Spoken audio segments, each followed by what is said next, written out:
Hello guys! Welcome back to my channel. Ito naman ang Tita Nora. Magbabahagi na naman sa inyo. Ako nga pala si Ate Eleanor Pascua Corpus. Yung Nora na pangalan, pinangalan ng amo ko sa akin dito. Ako ay isang OFW dito sa Jeddah. At cut and sew ang trabaho ko dito. And then yung nakikita nyo diyang mga display na mga gown, yun yung mga gawa kong gown. At yung pinagdidisplayhan na yan, yung lugar na yan, yan yung salon ng amo ko. Kaya yan. At itong aking binabagi sa inyo, ito muna ay mga, kumbaga medyo maalu-aluan siya. Papunta tayo sa mahirap. Dahil itong mga binabagi sa inyo, ito yung pwede nyong gawin na yung madali. So ito muna tayo at ang aking ibabagi sa inyo ay paggawa ng short ng bata. So ayan, start na tayo. Ang sukat natin ay ang waistline niya ay 20, ang hips ay 24, ang crotch ay 8, ang length ng short ay 13, ang bottom ay 12. Ito ay pang bata, so start na tayo ha. So kapag ito ay garterized, so hindi tayo kung ano yung laki ng hips, yun din laki ng waistline. So, ang susukatin natin ngayon ay yung crotch. Ang crotch niya ay 8. So, ayan, 8.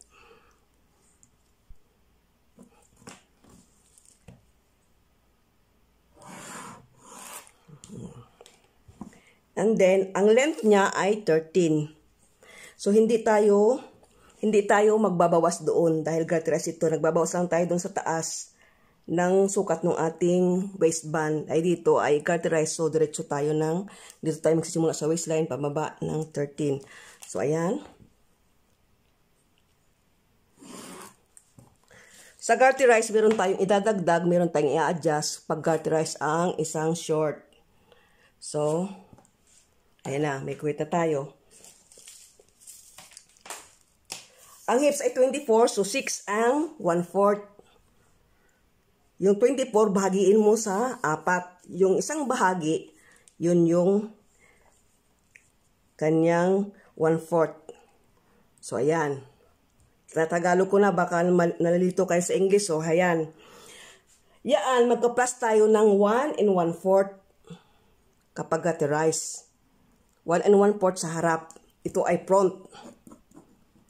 Front, ayan. And then, as usual, para makuha natin yung pundiyo, ay atin muna itong guhitan para hindi kayo malito. So, bago yung pundiyo, straight muna na tayong pataas. Yan, no? So, ayan. As usual, sa pundiyo, i-divide mo ito. I-divide mo ito para makakuha mo ang pundiyo.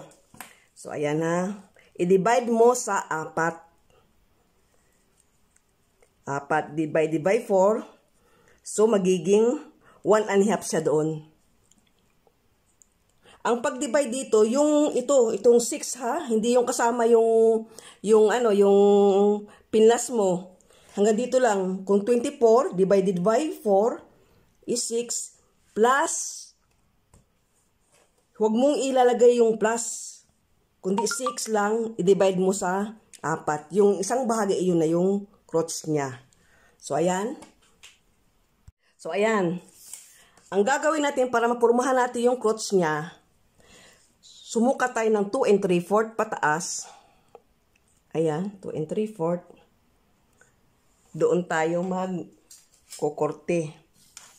Doon mula magkukorte. At dito naman, 3/4. Mag-ano tayo ng 3/4, yan o. Yung gawa tayo ng eskwela, yan o. Kung mas madali yung ganyan ka 3/4 bago yung para makita mo yung pinaka 3/4 niya. Yan ang 3/4. Diyan tayo ngayon magaganyan o. Ng ating crotch, ng ating pundiyo. Ayan. Yan yung ating basihan. Yan. Yan yung pundiyo niya. So, ayan, may pundiyo na tayo. Kapag ka-garterize, dito, dito, magdagdag tayo ng 3.5 cm or 3 cm or 1 inch. So, ayan. At dito naman, dito, yan is hanggang doon, ang straight mo line hanggang baba. Dito tayo magmumula, no? Dito tayo sa paganyan para makuha natin yung gilid niya. So, ang gagawin muna natin ay susunod ay straight muna natin yun. Straight natin yung line na yun para makuha natin yung forma dito. Straight natin yung line na yun. Ayun. Hanggang dito sa baba. So, straight muna natin yung line. Ayun, na-straight na. Pumasok tayo ng 1 3/4. Pumasok tayo ng 1 3/4. Katapos, pormahan natin dyan. Ilampas natin konti doon sa guhit. So, ayan yung guhit, no? Ilalampas natin ng konti. Ayan.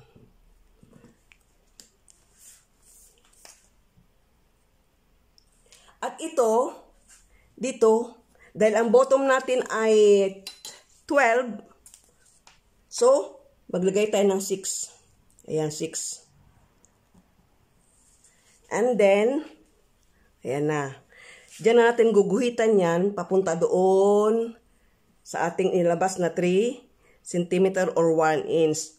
So, ayan. Ayan. So, ayan. Ayan na siya. So, ang gagawin natin ngayon, hatiin natin ito.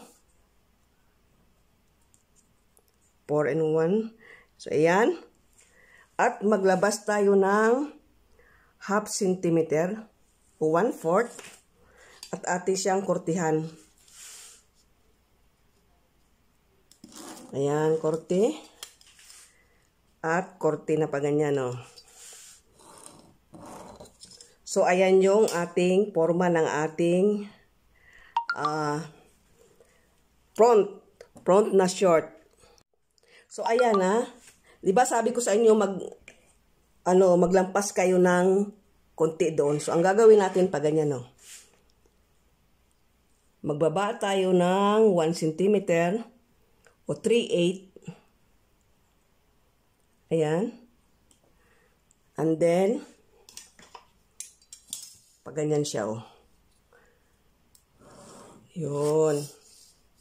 At dito naman, maglagay tayo ng slit kasi ang bottom niya ay 12 lang. So, para relax kapag umupo. So, tumaas tayo ng 2 and 1/4 dito. Yan yung slit. 2 and 1/4. So, ayan. Tapos na yung ating front. Ito ay hips divided by 4 plus 1.5. 1.5 inches. So, ayan na. And then, ito naman, itong 1/4 ng hip, 1/4 ng hips, divide 4. Divide 4. Yan yung pundiyo. Itong 24 divided by 4 is 6. Yung 6, i-divide natin ng 4 na piraso, 4 sa 4. Yung isang bahagi, yun yung pundiyo ng harap. So, ayan. Dito naman ngayon ang garter. Ayan, ang garter natin. Ayan. Yan yung garter. So, ayan. Ayan yung front. Tapos na. So, start naman tayo sa back. So, back na tayo, no? So gayon din. Ang gagawin natin, sukat tayo ng 8. Dahil yun ang kanyang crotch. And then, 13. Para sa length. Sa length, no?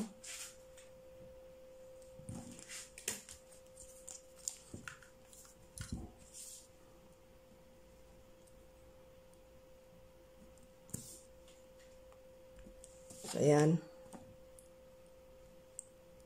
Uwi tayo.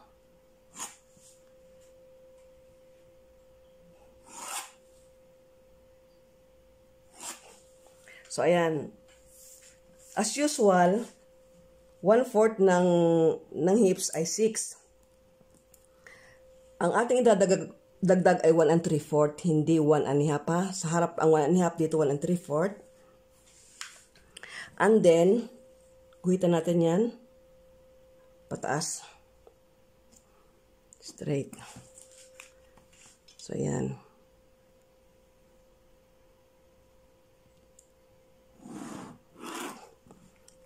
Ayan. Tapos na yung ating hips. Dito sa pundiyo, 6 divided by 2. So, equals 3. So, 3.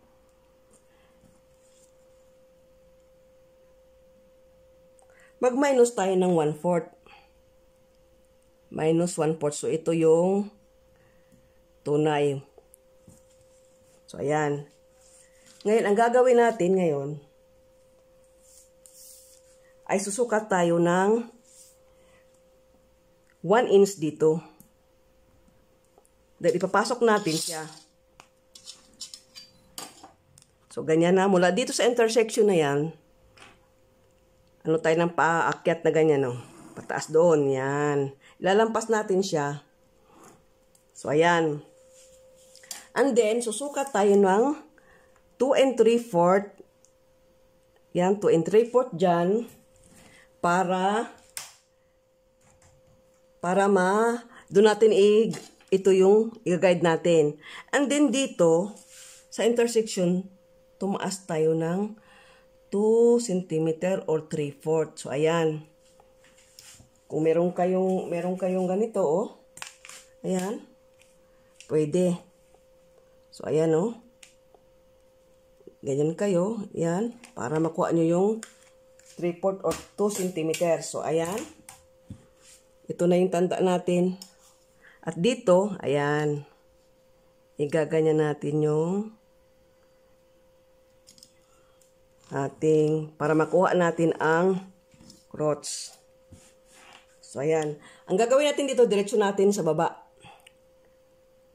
Ang guhit. So, ayan. At dito, pumasok tayo ng 6.5 cm or 2 1/2. So, natin na siyang guhitan. Ilalampas natin sa baba konti. Yan, lampas. And then, dito sa bottom, 6 ang ating, so 12 6. Mag-plus tayo ng 1/2 cm. So, magiging 6 1/2 siya. 6 plus 1/2. So, is 6 1/2. And then dito, sa taas, para malagyan natin ng korte, lumabas tayo ng 3.5 cm. No? 3.5 cm or 1 3/8. So, and then, guhitan na natin papagano ng pababa. Ayun. Ayun. Ayun siya. And then, dito, hatiin mo to. Hatiin mo yan. Ayan, no? So, yan, 8, 4. 4, lumabas ka ng 5 cm, 0.5 cm at kortihan. So, ayan, kukortihan natin, ha? Ayan. And then, ayan. So, ayan ngayon yung korte ng back. And then, dito, magbaba tayo ng 1 cm or 3/8. 3/8. And then, lalagyan natin siya ng shape. So, ayan. Ayan yung ating back. So, ang gagawin naman natin ngayon, dapat ma-eskwala tayo para yung taas na yun, pag ganyan, no? Yan, no? Kita nyo? Ayan, no? Yan. Hanggang doon. Yun. Hanggang doon sa nilabas natin. Yun yung itaas niya. Hindi tayo magsusukat, kundi itong eskwala ang gamitin natin. Papunta dito. Kaya mahalaga may eskwala tayo pag tayo nagtatabas para meron tayong guide. No? Ayan. So, ayan na yung, may korte na yung ating back. Ito ay back. So, ito ay 1 and 3/4 and 3/4. And then, ito naman ay pataas. Pataas ito ay 1 at 2 and 3/4. Ito 1 and 3/4. Itong sukat na ito, plus ito 1/4 ng hips plus 1 and 3/4. Ito naman, 1/4 ng hips divided by 2. Yan yun. Minus 1/4 an inch. Minus 1/4 an inch. Yan. So, ayan. Nayari na yung ating gugupitin na natin.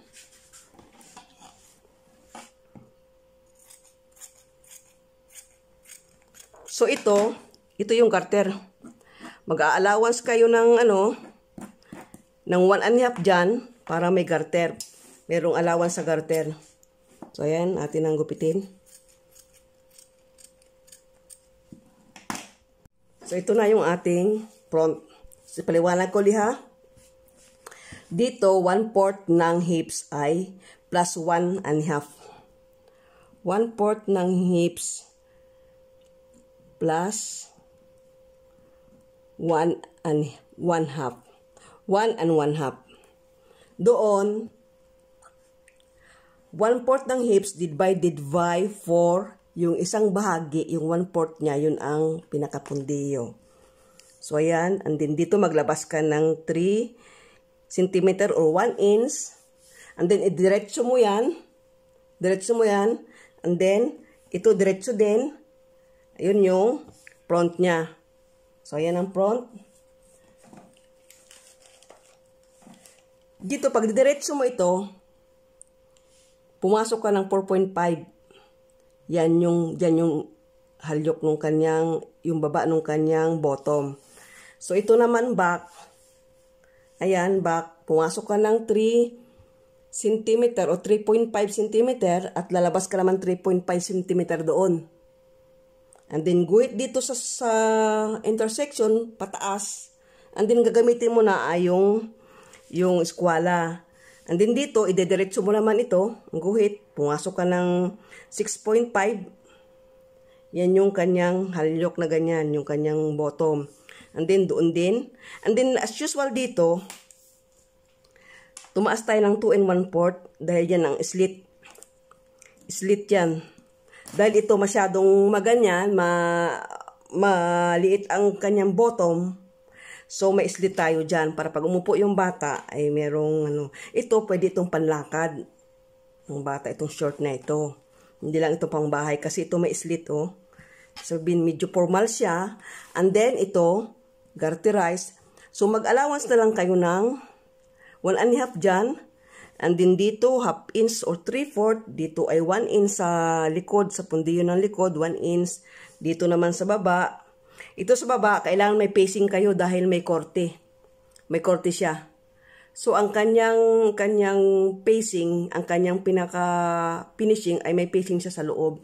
Dahil ito ay may korte. May binaba tayong 3/8 dito para may halyok siya, para may forma. So, ito na yung ito ay shorts ng bata na garterized.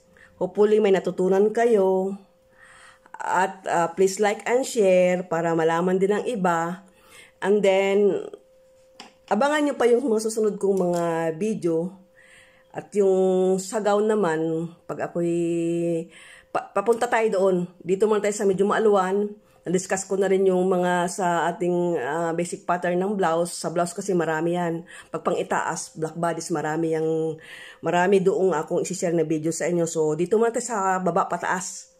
So, hanggang dito na lang. Thanks for watching. God bless us all. Bye-bye.